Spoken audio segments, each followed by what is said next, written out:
Material stock level को लेकर के यहाँ पर हमें जो क्वेश्चन दिए हुए हैं उसमें हमारे पास जो इन्फॉर्मेशन है वो किस प्रकार की है। Reorder quantity, ROQ। देखिए इसका मीनिंग पहले आप समझे। यहाँ पर ROQ का मतलब, री ऑर्डर क्वांटिटी का मतलब ये होता है कि ये जो फर्म है, ये जो इंडस्ट्री है, वो एक बार में कितना मटेरियल मंगवाती है। ठीक है, इसको हम इकोनॉमिक ऑर्डर क्वांटिटी भी बोलते हैं, इसको हम यहाँ पर री ऑर्डर क्वांटिटी भी बोलते हैं। तो 2160 यूनिट्स कंपनी एक बार में अपने सप्लायर से मंगाने का ऑर्डर पास करती है, एक बार में इतना मंगाती है, उसको बोलते हैं री ऑर्डर क्वांटिटी। रीऑर्डर पीरियड, जैसा हमने इसको पहले भी यहां पर समझा है कि सप्लायर को जब हम यहां पर ऑर्डर पास करते हैं,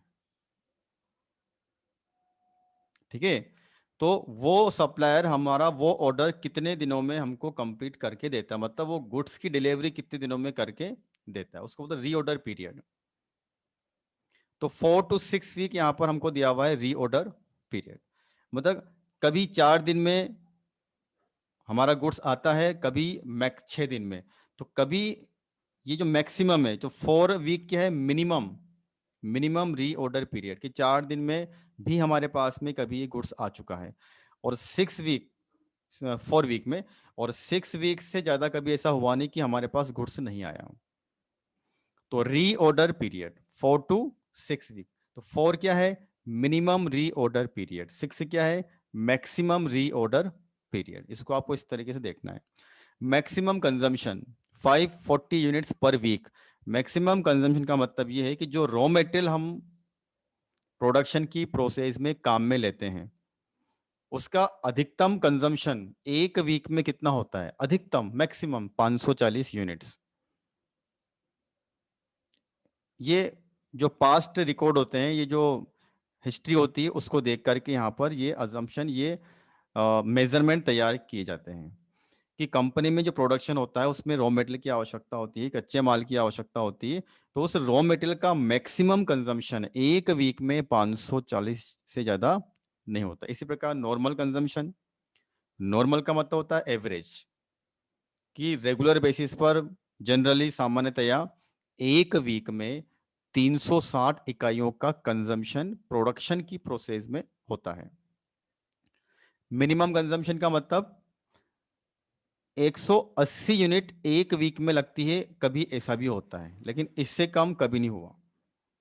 तो तीन तरह के कंजम्पशन, तीन तरह के हमको यहां पर दे रखी रेट, कंजम्पशन रेट।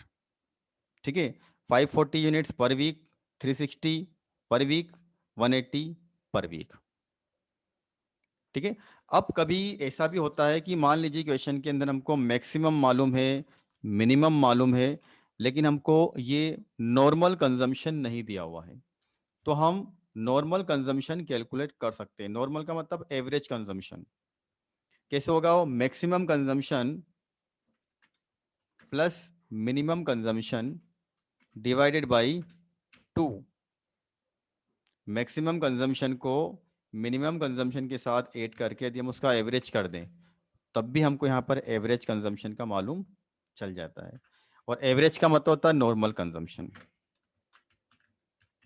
ठीक है, चलिए, तो अभी हमारे पास जो इन्फॉर्मेशन है उसको बेस बनाकर हमें कैलकुलेट क्या करना है, reorder level, minimum stock level and maximum stock level. जैसा मैंने पहले भी आपको बताया हुआ है, री ऑर्डर लेवल होता क्या है। तो एक ऐसा लेवल, रॉ मेटेरियल का एक ऐसा लेवल जहां पर पहुंचने के बाद मैनेजमेंट को नई रॉ मटेरियल मंगाने के लिए ऑर्डर पास करना होता है, इस लेवल के पर पहुंचने के बाद। और इसको हमने पहले डिस्कस कर लिया है, री ऑर्डर लेवल।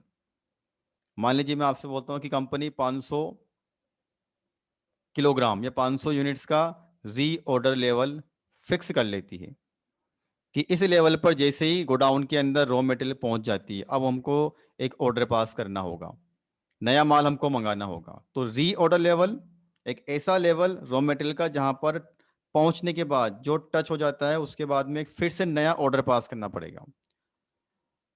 ठीक है, और एक बार में वो कंपनी कितनी गुड्स, कितना रॉ मटेरियल मंगाती है, उसको बोलते हैं रीऑर्डर क्वांटिटी।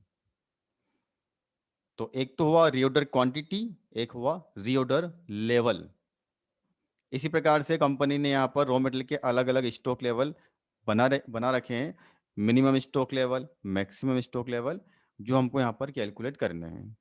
अब जैसा मैंने आपसे कहा था यहाँ पर कि यहाँ पर जो बुक के अंदर हमको एक स्टॉक लेवल के दो दो फॉर्मूले दिए हुए हैं, एक ओरिजिनल फॉर्मूला, दूसरा अल्टरनेटिव फॉर्मूला। तो जैसी इंफॉर्मेशन हमको क्वेश्चन में यहाँ पर दी हुई होती है, उस इंफॉर्मेशन का यूज करके हमको यहाँ पर वैल्यू यहाँ पर कैलकुलेट करनी है। तो सबसे पहले जो फॉर्मूला यहाँ पर अप्लाई किया हुआ रीऑर्डर लेवल का, maximum usage into maximum reorder period, maximum usage into maximum reorder period. तो क्वेश्चन के अंदर आपको देखिए मैक्सिमम यूजेज दिया हुआ है 540 यूनिट्स पर वीक, और मैक्सिमम रीऑर्डर पीरियड 6 वीक आपको दिया हुआ है। ठीक है, दोनों को मल्टीप्लाई करने पर हम यहाँ पर रीऑर्डर लेवल कैलकुलेट कर सकते हैं, तो वो आता है 3240 यूनिट। इसका मतलब ये है कि जब गोडाउन के अंदर, जब स्टोर हाउस के अंदर रॉ मटेरियल, हम जानते हैं कि स्टोर हाउस के अंदर रॉ मटेरियल रखी हुई रहती है और वहां से वो प्रोडक्शन डिपार्टमेंट को हम इशू करते हैं।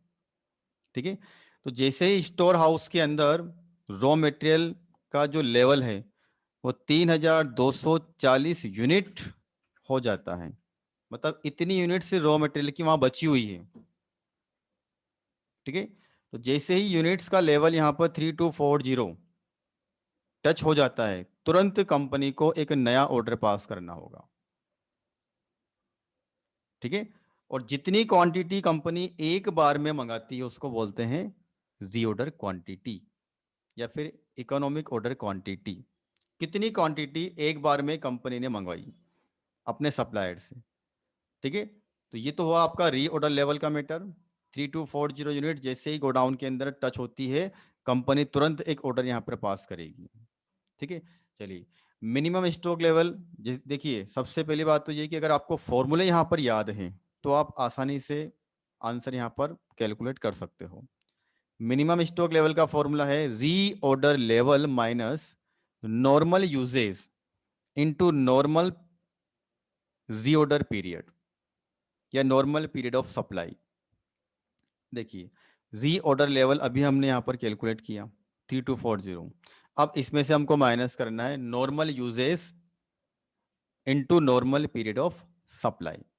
तो नॉर्मल यूजेज हमको दिया हुआ है 360 यूनिट पर वीक। ठीक है, जनरली सामान्यतया प्रोडक्शन की प्रोसेस में एक वीक में 360 यूनिट लगती है एवरेज बेसिस पर।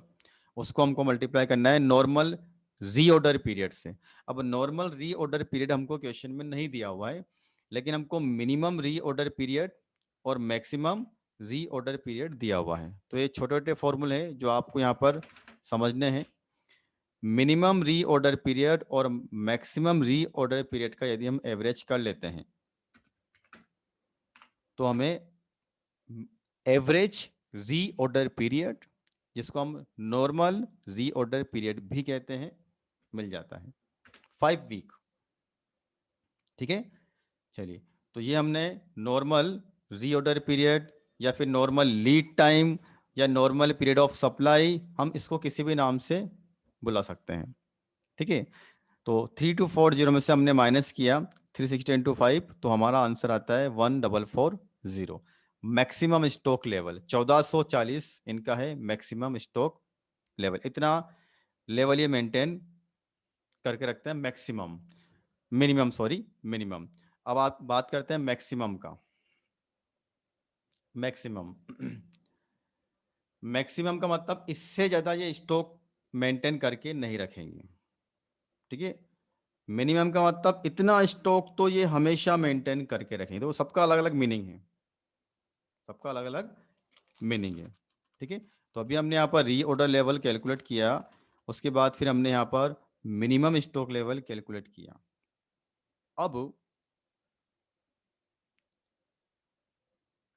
हम मैक्सिमम स्टॉक लेवल यहाँ पर कैलकुलेट करेंगे। ठीक है,